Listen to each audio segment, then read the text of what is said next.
Imagine embarking on an unforgettable journey that combines the excitement of Las Vegas with the electrifying energy of one of the world's largest music festivals. In this episode, join Taryn and I as we take you behind the scenes of our week-long adventure to EDC Las Vegas. From navigating the bustling Vegas Strip to sharing insider travel tips and even a thrilling helicopter ride over the city, we reveal it all. Whether you're a points and miles enthusiast, or a festival lover, or just want some great travel tips for Vegas, this episode is packed with valuable insights and unforgettable memories. Tune in to hear about the ultimate Vegas experience and how you could elevate your next trip. Welcome, everybody, to the Revolutionizing Your Journey podcast. I am your host, DeAndre Koch, and with me, joining me, is my lovely fiance, Player 2 and travel partner, Taryn Gisbert, here as well. And we are going to be unpacking our recent week-long trip to Vegas for an event or a festival known as EDC Las Vegas. And this is going to be pretty exciting to unpack and talk about. Quite honestly, wasn't a ton of use of points and things like that, but we are going to unpack some of the travel tips and some of the hacks that we use to elevate our Vegas experience. And so if you're wondering, well, what is EDC? I will say it is an experience. I've been telling Taryn about this for a while. She knew what it was. This was my first time in Vegas. So Taryn, I know you've been, I don't know what, like a dozen times at least? Like 14. Yeah. Like you've been to Vegas a lot. I have actually never been to Vegas. So, friends would always be like, oh, you've been all around the world, but you haven't been to Vegas. So I can finally say I've been to Vegas. Not just friends. When we first started dating, I'm like, really? You've been to all these countries and you haven't been to Las Vegas? It wasn't really high on the priority list, and I did have someone to go with. So we went to Ibiza first, just saying. We made it. And Ibiza's on a beach. So, I mean, we saw Calvin Harris in Ibiza, like surrounded by a pool, and the beach was about 10 steps behind us. So, I mean, it kind of beats the desert. I would agree with you every time, and I'm so happy to hear that you would rather go back to Ibiza than Las Vegas. Because yes, but I've also been there like literally 15 times to Las Vegas, to be fair, and Ibiza once. So this is not hate against Las Vegas. This is just long appreciated love that has turned into complacency. Nothing wrong with that. There's nothing wrong with that at all. And so if you're wondering what EDC Las Vegas is, so a little bit of background, Taryn and I are both music fans or music festival fans, and specifically, I mean, we like a large variety, but we love electronic music. So we have been to, in Ibiza, we saw Calvin Harris. There's a festival in DC that we go to every year since it started called Project Glow. And I have been to EDC in Orlando, but I've never been to Vegas. And Vegas is known to be one of the biggest festivals in the world. And it's not just a music festival, it's more of an experience. It's a cultural phenomenon. I mean, you get 500,000 people in the Vegas Speedway, and it's kind of insane. So if you're looking this episode to be like, to get the knowledge on points and miles, I think we're just going to unpack our travel and our experience and the fun, because what we literally said was we're not getting any younger, and we just need to go ahead and check this off the list, because I don't know if you've ever done this before, but for us, this was kind of a new experience by having a festival where the music sets started around 7-8 o'clock at night, and they ended at sunrise at like 5 a.m, and that was unreal. Headliner at 4 a.m. Like, I get it. Like, okay, starting 7-8, not that big of a deal, but your headliner starting at 4:30 in the morning, that was a bit of a switch. It was, and there was like I think like 10 stages. I mean, neon lights everywhere, great music. I mean, it was utterly incredible. So, before we talk about like some of our travel tips, we'll just start with kind of how we got there, right? So, I think there are some things to hear just in general from a travel aspect that I think a lot of you listeners would appreciate. And we flew American Airlines. That's where both of us have our status. We're both platinum pros with American. Taryn, actually, you're super great about using the shopping portal, so that's how you got a lot of your status outside of the travel that we did. I know you did a lot of the shopping portal. I use that a little bit to get my status, but also I put a lot of business expenses or have put business expenses on the American Airlines business card, which has helped also. So we both, I think Taryn, you ended up at like 125,000, like 700 miles, and I was like 125,000, like 100 miles. I mean, we both like specifically just hit Platinum Pro and kind of checked that box off.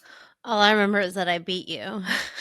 I know you're competitive on on the status. So for I got there first, and I got there with a little more, and to me that's all that matters. Yeah, you're slightly extra. So because of her like handful of miles more than me, she's always the spot higher than me on the upgrade list. So that's we actually did not get upgraded on these flights because we flew through Dallas Fort Worth, which for those that are chasing American status, I've even been told, even at executive platinum, it's almost impossible to get upgraded when you're flying through Dallas. So we kind of already knew that going in. A little bit of a bummer, but status didn't really help so much. But one of the cool things about Platinum Pro, and you get this with platinum and above, is when you book your tickets, you can actually go ahead and select any seating on the outside of the first class or business class. So we always choose Americans main cabin extra or preferred. I forgot what they call it, but basically Preferred. that is Usually the you want the preferred. preferred. That's like the orange one, yeah. Yeah, yeah. So those are orange seats, and the orange seats you have extra leg room. Of course, we get priority boarding, so we board class. We're the second group to go, but also we still get complimentary drinks as well, or alcohol as well. In that category. So we'll either book closer up on the plane or we'll book the exit row and get a lot of leg room, which is great. So Dallas was super busy, but that was our opportunity to actually experience the Capital One Lounge. And I had actually gone through there and used my Spark card, which gets me 2 visits per year with the Capital One Lounge. But I had a very, very tight turnaround the last time I was flying through Dallas. So I literally ran in. I think I took some pictures. I shoved food down my mouth and I had to run to my gate. But we actually had time to settle in and have some drinks. And we actually used Taryn's access because Taryn has the Capital. I know you have the Capital One Venture Venture X X. card. Yep. And so that was a really great access. So, what were your thoughts, Taryn, on the Capital One Lounge? Because it's very different from what we're used to when it comes to like a Priority Pass lounge or a Centurion lounge. So, what did you think about it? It was my first time at Capital One Lounge, and I had gotten the Ventrex card, and I was kind of excited to see like what is this going to be. I've been to a lot of Centurion lounges. I feel like I kind of know what to expect, and they had a really different approach, which I thought was really refreshing and cool. They had like individual portions that were kept hot and like in a little uh aluminum pot under lighting. So they had like little mac and cheeses as well as a lot of other a variety of dishes that were available that you could just take each little one, put it on your tray. And it was I felt like it was actually like a much higher caliber than most Centurion lounges, although it doesn't apply to all. I thought the food was actually really, really good, and it was a totally different approach on the typical airport lounge experience. Yeah, it was really nice. I mean, Dallas was super busy, and so when we got there, we actually had to like you had to put your name on a list, and I think they texted you to let you know that it was ready. And so it was a little bit busy, but unlike Centurion lounges and other places that have the buffets, and you just kind of have grab a plate like a typical buffet, and they have all the food out, like you said, right? They have everything individually portioned out, so you really can just kind of grab the portion that you would like. Some things they already had packaged as grab and go. And so if you really just needed to pass through there, grab some stuff, and roll, it's super convenient. So unlike Centurion Lounge, that's just the open buffet, which is very nice, but you would be forced to kind of sit and eat everything. There you could grab kind of some snacks. You could grab a few things that they had ready for you. Literally just roll in, grab your food and roll out. So I liked it. It was a really nice lounge, comfortable seating. So it definitely did not make me miss the Centurion Lounge or any other lounges. I'm super happy we got to spend some time in there. Me too. It was nice. I mean, and obviously we couldn't take the little pots to go with us of mac and cheese, or I would have taken them with me. But it was a really refreshing approach. And from a sanitary aspect, if you are a germaphobe, this is way more friendly because it is literally covered. So you have a completely separate meal that is covered, separate. It's not a whole buffet where people are sneezing on it. I know it doesn't matter to everyone, but for the people that it matters, it matters. Yeah, it was super nice, and it was also right next to our gate. Coincidentally, I think it's close to gate D20 maybe. So the decon course in DFW, and we were like gate 22, D22 when we flew out. So it was actually really nice. But flying in Vegas, I mean, we got in at 11 p.m. Probably one of the biggest things I was most annoyed at. It was a long travel day or night for us getting there. And we finally got to Vegas, and it took forever to get our bags in Vegas. And they said like, hey, it's going to be at baggage claim 13. And they're like, oh, it's going to be at 15. Oh, just kidding. It's actually at 13. So that was super annoying. But once that happened, we finally got to our hotel, which was the Bellagio. One hack, because if you were stuck, it depends on which terminal, which airline you flew. But if you flew American or some of those and you're in the same baggage terminal, at least there is a liquor store that is giving free samples. So if you are stuck waiting for your bag, which I have been to Vegas like 14 times, most of the time I'm there, I am waiting. They changed my gate, they changed my baggage, whatever. But there is always some very friendly people with some new liquor and some new deals. So if you are stuck waiting for baggage and you partake in alcohol, I encourage you to explore the Las Vegas Airport liquor store, which is one of my favorite pastimes of going to Vegas because I hit it up almost every time I'm there. And at least you have something to do while you're waiting for your bags. And we actually, saved a lot of money because we went ahead and bought a couple things at that liquor store as well, as opposed to getting charged, $30 a cocktail or whatever it is at the hotel. So that was actually a good stop, on your part for sure. So glad we were able to do that and grab some refreshments to go. We ended up getting to the Bellagio super late. And this was actually what was super interesting, right? Because the Bellagio is part of the hotel collection with Amex. So I booked through the Amex portal for this, got the 5X points on the platinum card, got so we got the points, and through the hotel collection, typically with the hotel collection, you get like $100 credit to use. Well, for the Bellagio, and I think a couple other hotels in Vegas, but for the Bellagio, you actually, instead of getting that $100 credit, we got $30 per person per day for breakfast and a room upgrade, which, not guaranteed, but that's the goal. Well, and the $30 breakfast upgrade, we actually found out later on, pretty much they'll credit that for in a few different ways, because we technically had like one of our mornings coming back from the festival. We had our breakfast, in quotes, if you're watching this on YouTube, we had breakfast, but we went to one of their lunch venues that opened at 11 a.m. and that was our breakfast. And so we actually, and it was so good. Noodles. In our full gear. Yeah, yeah. in our With my Raven Festival braids, gear. with our bracelets, our candy. Yeah. With everything. And they credited that. So we got $30 per person credit for that. We got $30 per person credit for when we did in-room dining for breakfast, because we had the room service a couple times. So that was great. Now, if you're thinking, oh man, that would easily cover you for breakfast, well, keep in mind, a plate at breakfast is like $30. Granted, some of those portions were huge. Like one of those, and a mimosa's 15 at least. At yeah, least yeah. 15. So at least. Coffee's going to be $7. So, it's not going to make your breakfast free, but it will discount it pretty heavily. But what was super interesting, if you remember, right? So because of the hotel collection, Amex, all that, they're like, "Oh, we're going to give you a room upgrade." So when we booked the hotel through the hotel collection, we booked in the what's called the spa tower, and so we checked in again. We checked in super late, and they said, "Oh, we've got a room in our, I don't know what it was called, wellness tower or whatever it may be, on our wellness floor." And they're like, "Oh, we've got this filtered water and air purifiers in the hallways and air purifiers in the room." And our manager approved this upgrade. And we're like, "Awesome."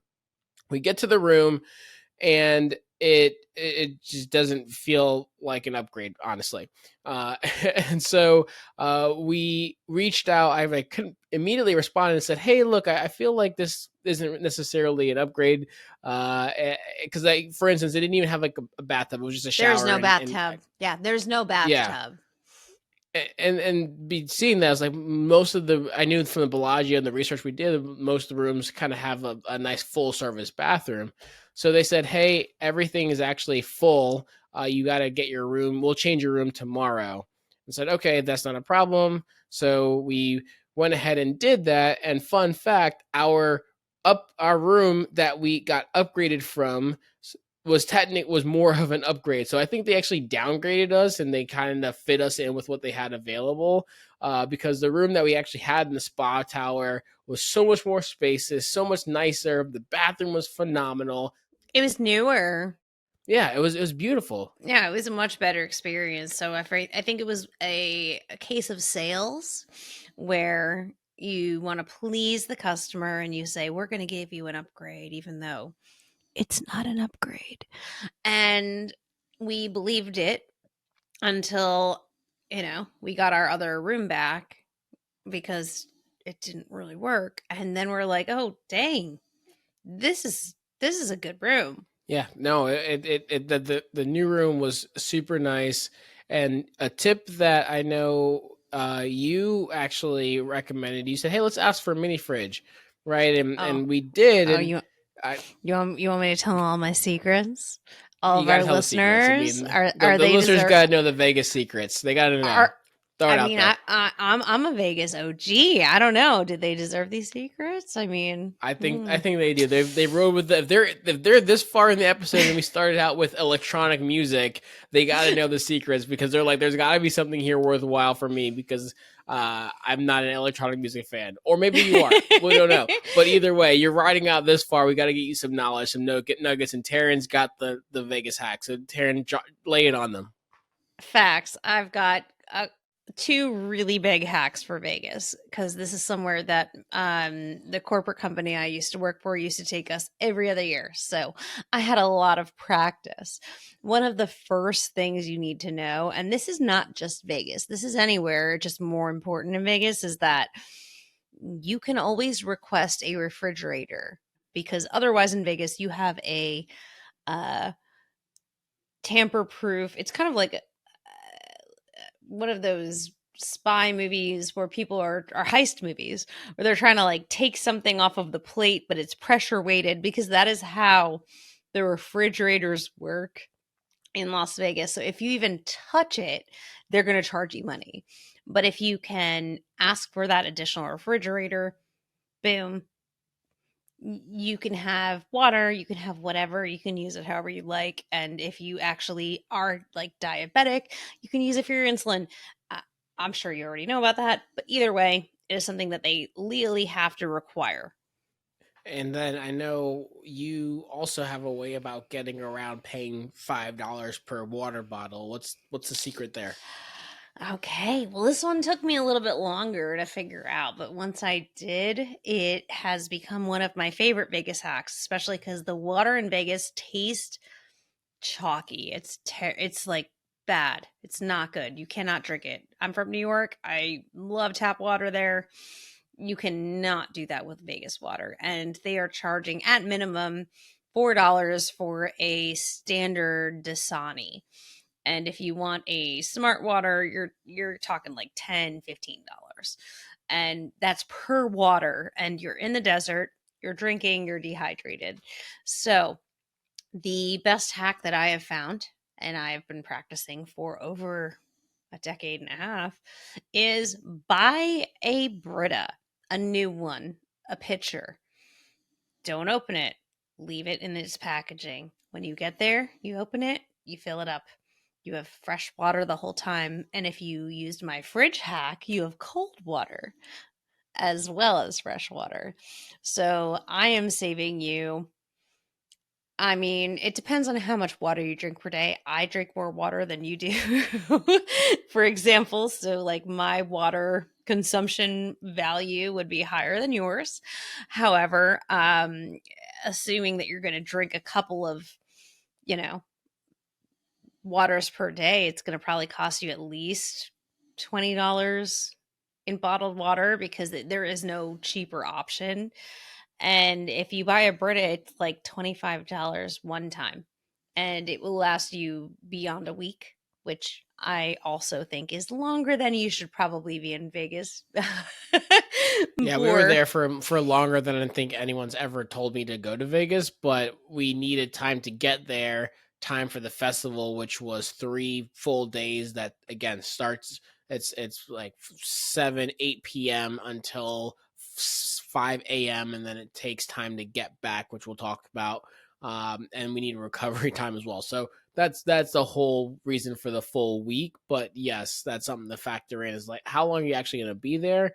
But yes, you can save money by having the Brita filter, like you said, and not having to necessarily pay for bottled water. Absolutely. As well as taking advantage of your neighborhood, aka airport liquor store, which we are not sponsored by, but we should be.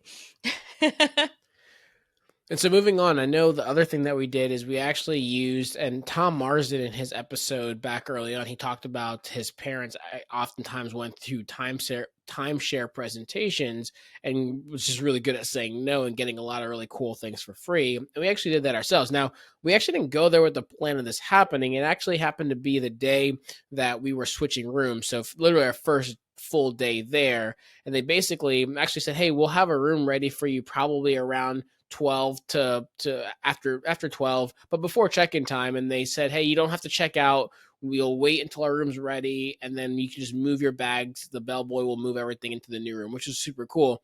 So we went out and wanted to do a little bit of exploring and walking, and quite literally as we got to the bottom of the Bellagio fountains, guy approaches us and says, hey, basically I can get you X, Y, and Z. And both of us sniffed it out immediately. It was like, is this a time share presentation? He said yes. And so the guys there, they were super cool. They basically wanted to take our information, but at the same time, I just said, hey, I'm not going to provide my real phone number because I don't want to get a ton of spam, don't want to get a ton of emails, all those different things for this. And they were super cool with it. I know their goal is to get bodies in the door. And so we went in knowing that, hey, we're going to say no. And we told those guys, hey, we're going to say no. We're not going to do this. We travel a lot. We don't need them. They said, hey, it's cool. You can tell them no as much as you want. You don't have to buy anything. All you have to do is show up to get the free stuff. And so that's what we did. I mean, I was just trying to go to Sephora because I forgot my makeup setting spray. So that is how it all started. And then this man stopped us, and I mean, he offered some things that we were like, well, I mean, I think we got time. Yeah, we can do this. I mean, we're pretty good at saying no. We know what we like. So it was a easy opportunity, and it was not my first timeshare presentation in Las Vegas. It was my second, and it is very lucrative. And as long as you are comfortable saying no, unless you're in the market, if you're in the market, by all means, explore it. But if it's something you're not interested in that you want to capitalize on, there is a lot that they are willing to offer you. And it's definitely something that if you are able to say no, if you have to say no, that you should explore. Oh, for sure. And the way I looked at it was like the value for our own time, because I think he threw out like, hey, we'll get you lunch for 2 here. And I was like, man, that's not worth us dealing with high pressure sales for an hour. Right. And he said, well, but we'll add this. I was like, that's still not enough. And eventually it got to the point where I was like, okay, that's enough value for our time. And so we ended up getting lunch for two at a Brazilian kind of steakhouse Steakhouse, buffet. yeah. Yeah, which was the food actually was really good there. Well, we had two comedy club tickets where we only had to buy a drink, and so it was a $12 was the cost to get a drink there per person. And then we had a 3-day, 2-night stay somewhere we can book through them, which we haven't really used. And then they also gave us $200 of promotional value for slots, which we hunted down and went to use those and completely found out that that was the one part that's like basically a scam because like it was a complete waste of time. Yes, but they also gave us $100 Visa gift card, which you forgot to mention, which Oh we yeah, were that's able right. to use anywhere. So skip the promotional slots because it is just read it. There's a sign right on the front. And it's like doesn't matter what you win unless you win $3,000, you're not getting anything. Is basically what it says. Yeah. So and then when you sit down, like you're stuck playing until you have no money, which will take a very long time. So Yeah, the skip yeah. that part. The promotional slots were completely worthless. It was like $200, and you had to turn it into $4,000 or $5,000 to get the value of $100 back out. And actually, when I started playing, like I got up to like $1,500 from the 200, and then it was wasting so much time that we both just said, what, let's just scrap this because like it just was so not worth it. But again, $100 Visa gift card, lunch for two, comedy clubs, we get a 3-day, 2-night stay, all of that. And actually, the presentation and the sales piece it wasn't actually that bad because once we finally got to the point where they were like, hey, so do you want to do this? We literally just said, hey, we do a lot of work with points and miles. We have a travel Instagram. We have a travel podcast. We do all these different things. And they eventually said, yeah, like we get it. You're not going to be our typical client. And they just let us go. So we didn't actually have to spend almost any time in the high pressure side. Who said that? Hmm? That was all you. That was all you. I had the exit strategy. I'm sorry. Obviously, this all is mostly from him. But yes, I was aware. And that is the most important part. If you are going to partake in a timeshare presentation, know you're out. Know the way that you are going to get out of it, unless you are actually shopping, because that is very important. And that's the only reason I'm bringing it up. Hey, it's DeAndre here, and we're going to interrupt this episode real quick to tell you about two great opportunities for all of you. First, join our private Facebook community to connect with fellow points and miles enthusiasts, get exclusive tips and updates, as well as get your questions answered directly by me and others in the community. And if you're looking to level up your points and miles skills, we've partnered with Lux Travel Hacks to offer you 50% off their online course that will teach you all the basics you need to know to learn how to travel in business or first class, all for less than you'd pay for economy. Don't forget to use the code BOLDLYGO at checkout. You'll find all the details and links to both of these in the show notes. Now, let's get back to our episode. So that was all kind of like day one. And then we got into our new room. Love that. We ended up, I know you wanted to experience Vanderpump Paris, which is in the Paris hotel. And so we had tapas and then we met one of your friends there. Had some great food, great drinks. I mean, overall, I know you love the Vanderpump brand itself. So what did you think of it? Okay, Lisa Vanderpump, in my mind, has such a visionary eye for decor as well as for drama, which is why she's successful with reality TV, real estate, hotels, restaurants, as well as decor. But I was in awe of the decor and it was beautiful. I've never been. I'm an East Coast girl, and I'm a Vanderpump fan. So like, I really wanted to get to see it without going all the way to Sir, and I thought it was gorgeous. So that was something that I was very excited to experience. And the goat cheese cakes, yes, not balls. They are cakes now. They've upgraded. So it was pretty cool. I will say that about my first Vegas experience, that pretty much everywhere we went, I mean, the food was top notch. It was expensive, but the food was top notch. The drinks were great. The atmosphere was really, really well done. So I see the appeal. I honestly think we can get a lot of similar appeal outside of the gambling, like going down to Miami or other places on the East Coast. But I do see the appeal. Vegas was really nice. It was a really great time, and the food there, and like you said, the kind of the Vanderpump, that was obviously my first time in the Vanderpump restaurant as well. I thought it was great. Even though I've made you watch the show, so don't pretend you don't know who she is. So moving on. So let's talk about the Plug for Lisa EDC. Vanderpump. Please follow us. So EDC itself. So transportation wise, right? So if you actually happen to catch you have interest and you want to do EDC Las Vegas yourself, let's say you are a big electronic music fan or music festival fan, I will say it is not once in a lifetime, but it is a lifetime experience. It's something that you should absolutely put on your to-do list because it is an absolute experience. However, getting there is an absolute nightmare unless you are camping there. You have an RV, which that's a whole other thing we don't have time to get into. Us staying on the strip was a whole other experience, and we even had shuttle passes. And we went, so we went all three methods of transportation outside of walking and camping. We did it all. We did it all. So day one, we decided to go ahead and use the shuttles, and that ended up being a very long line to get on the shuttles. And then, of course, even though shuttles had their own back routes to get to the speedway, it ended up taking about 2.5 hours to get there. So we ended up missing a couple of those early acts that we wanted to see. And now early is relative because early was still 9, 10 p.m., but ended up missing those because we got there a little later than we wanted to.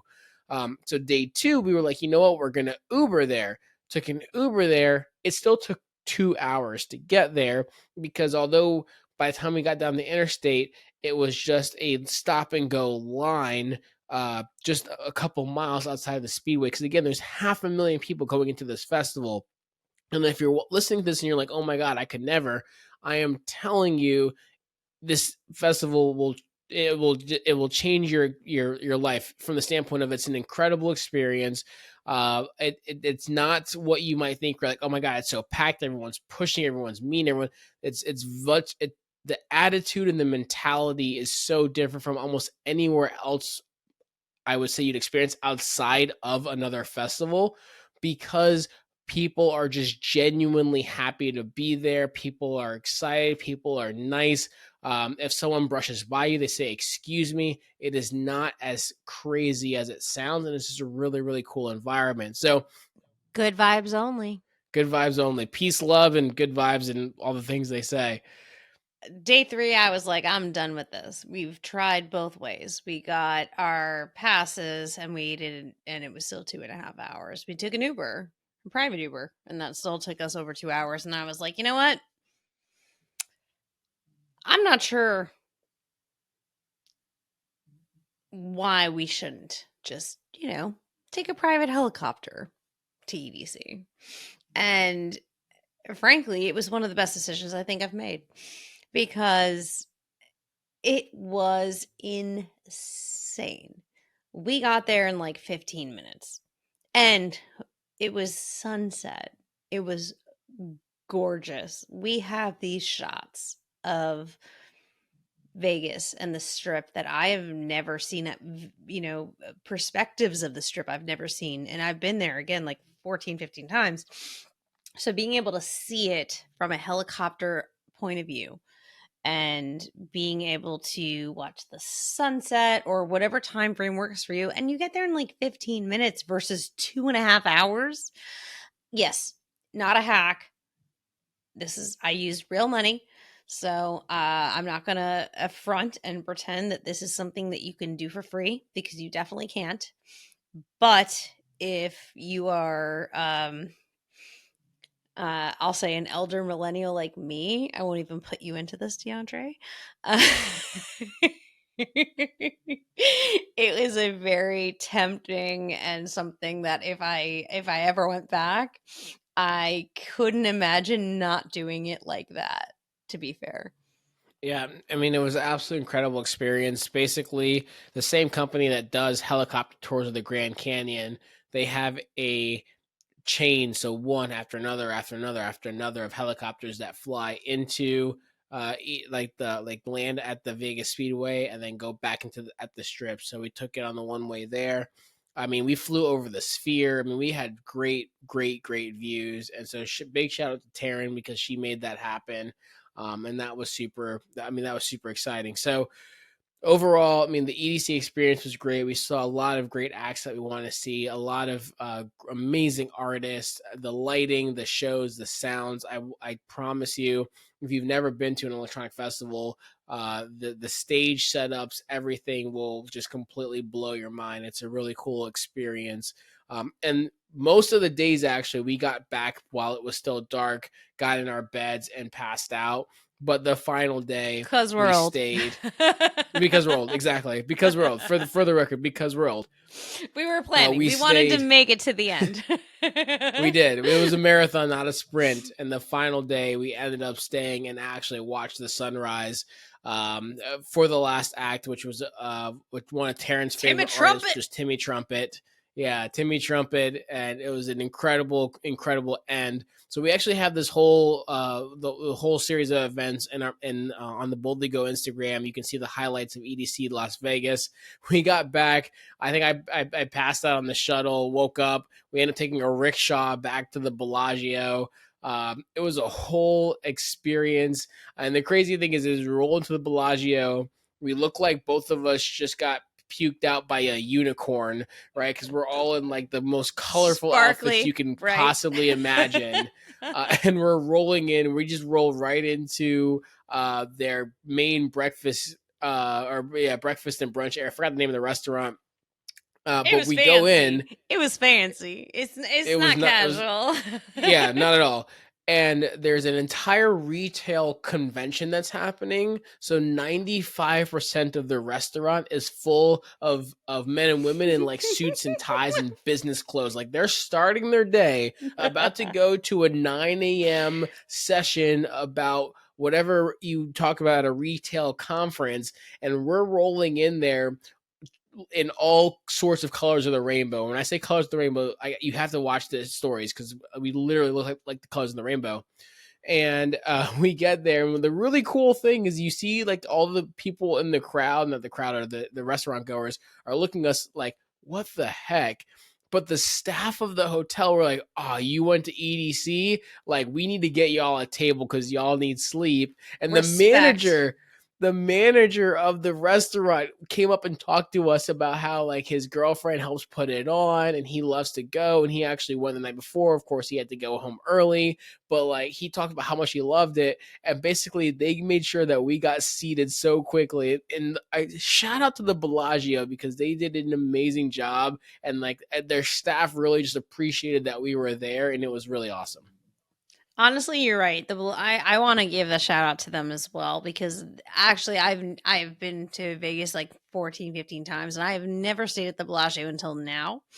And I loved how much they hyped and created normalcy around our hungover breakfast in our total gear while there was a convention of other people having a very fancy breakfast, wearing ties, wearing suits.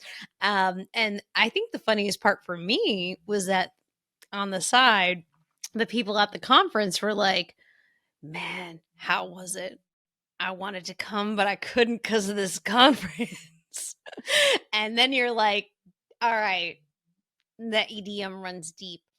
And Yeah, there are a couple people that they're like Yeah. like I wanted to come a day early so I could go at least one day, but I got the wife and kids at home so I couldn't, but I really wanted to go. So I promise you that for the listeners out there, like you gotta experience it. So supported in a situation that a lot of women would be like, oh no, that's, like not what you want to be doing the next day. But I promise you, we had more respect and appreciation because it's very integral to the business of Vegas. EDC is huge. It's a 500,000 plus festival. Yeah, one of the largest festivals in the So, world.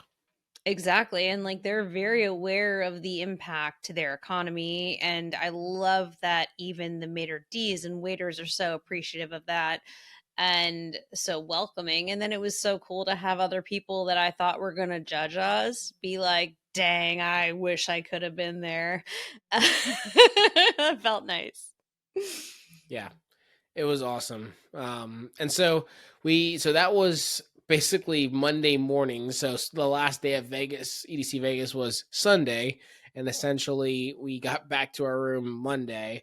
And so essentially that Monday evening, we ended up walking around after we recovered a little bit, walked around. We went to the Strat, which is the part, the hotel that has the tower that looks almost like the Space Needle in Seattle. So the Stratosphere, the Strat Hotel. We had dinner on top of the world. So there's like an oscillating restaurant up there, which is really cool. Had really great views of the city. Highly recommend to do during like sunset, which was really nice. And we actually got to use those comedy club tickets that we got during the timeshare presentation and at their comedy club, which was awesome. Yeah. Well, I mean, we got hooked up. I mean, we ended up having and I had never been to the Strap before, as you know. So that was actually a new experience for me and a totally different perspective on the entire strip, the city, and just on everything that Vegas encompasses, which it's a very different experience than other places. And if you haven't experienced it, it's probably something you should look into. For sure. We had one day left after that, and that we spent doing a few different things. We actually took a tram from the Bellagio to the Aria, which we actually didn't know existed, but there was signs, and I think our taxi driver, our Uber that took us to the helicopter, was the one that told us Yeah. about it. Yes. And so there's like a tram behind the Bellagio that connects to the Aria and somewhere else. And so we went to the Aria, had some drinks there. We went to the Pampas. That was the Brazilian steakhouse we referenced that we got for free for lunch, which was great. It's very And good. then the really cool, yeah, it was really good. And really cool experience was you had set up the Sphere for us. So why don't you talk about like the Sphere experience? Because I thought that was really, really cool. It is incredible to see from the outside, and it's arguably more incredible to see inside. Yeah, I mean the sphere was not there before this last time that I was in Vegas with you. So it was something that I was like, well, we can't pass up on this, especially because of the magnitude of what it is offering. And they have a general sort of offering in case you're not into Grateful Dead or whoever it is who's touring at the time, and you can still experience the entire like 360 views and the smells, and it was a very immersive experience, which I really enjoyed. I knew I would enjoy it, but it was definitely something that I haven't experienced anywhere else.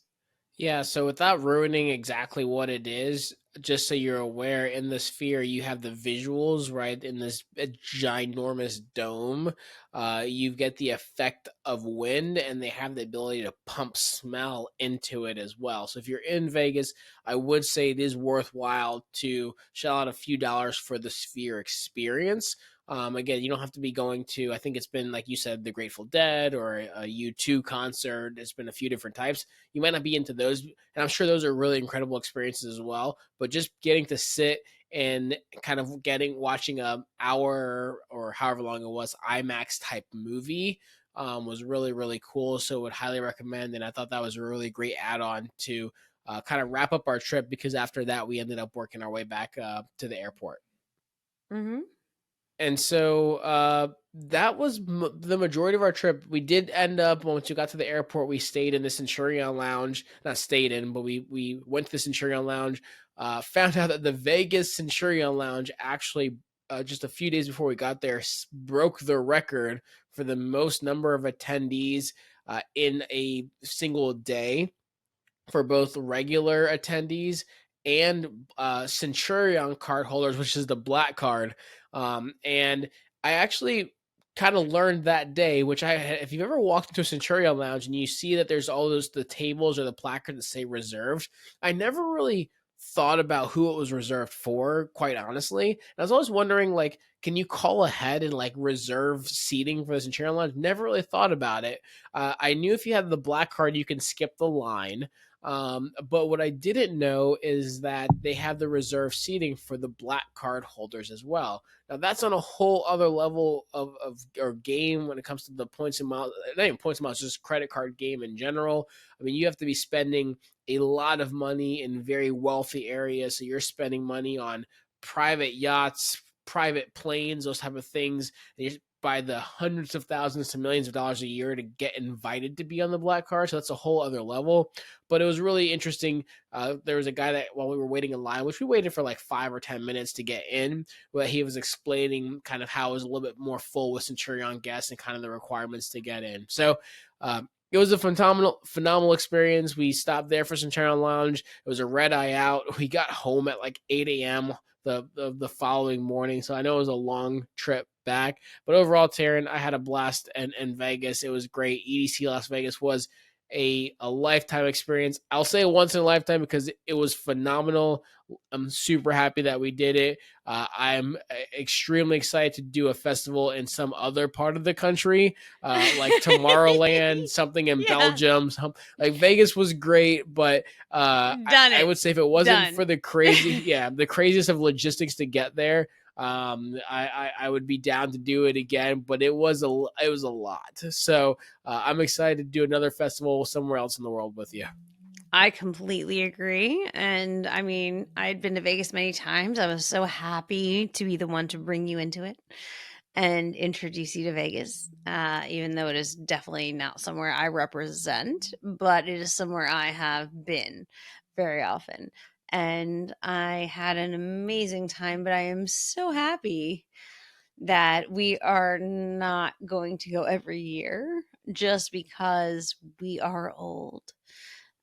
Yes, Vegas. Like, I'm not afraid to okay, fine. I'll say I'm old, DeAndre. Like, I'm not even gonna put you into this. Like, I am too old. Unless I've got There's helicopter. only a couple of years difference. It's not that you're not old. You're okay, not old, but Taryn. unless I have helicopter service every day of EDC, I'm not sure I can make it through another EDC when the headliner starts at 4:30 in the morning. Come on. And as your financial advisor, I don't know if that's in the budget. So we might that's why we gotta pivot elsewhere. Exactly. And this is why I pay you. So don't steer me wrong. This is a fine line. Honestly, this probably should be the main point of our podcast is our disagreements on financial things with him as my advisor and fiance, because it could be its own show. I think It 100% could be. So before we wrap this one up, any final thoughts that you happen to have? I know we've shared a lot of really, really good stuff already, and we thank the listeners that stuck it through us this long, because if you came here, I know, looking for points and miles, we didn't talk too much about that. We talked about the Vegas experience, and that's the beauty of our podcast, right? We talk about travel. We talk about different types of travel, different people who are doing travels, and we want to share with you our own travel stories and how we use the knowledge that we do have to make our own travel experiences better. So, babe, any last travel or any final thoughts that you have yourself? Yeah. One of the biggest things, especially if you're going to Vegas, is look up the resort casino and sign up to the rewards program. Create a profile before you go. This way you can earn points, because as you gamble, you earn points with their rewards programs. Whether we were in an MGM property, we're not sponsored by MGM. It's just an example, but once you have the card, you earn more points as you gamble if you're a gambler. And actually, you earn more points if you are booking your stay, et cetera, et cetera. So, just like everything that we discussed, like do your research. And if you are a gambler, know where you want to gamble. And there are only high end tables at the Bellagio. So, something to look into. Awesome. Well, for the listeners out there, if you enjoyed today's episode, be sure to follow us on social media, all the channels, Instagram, everything as well. We love feedback as well. So if you have questions, you want to know more about our travels, our own experiences, or our tips and tricks, feel free to reach out to us directly. Shoot us a DM, shoot us an email, support@boldlygo.world, whatever it may be. We are happy to help. And as always, don't forget to like, subscribe, and honestly, if you can, take a second, take 5 seconds just to put a 5-star rating and leave a review for our show as well if it's added value for you and added value in your day and in your week. And as always, we will see you on the next episode. Thanks again for tuning in, and we'll catch you next week. Have a good one.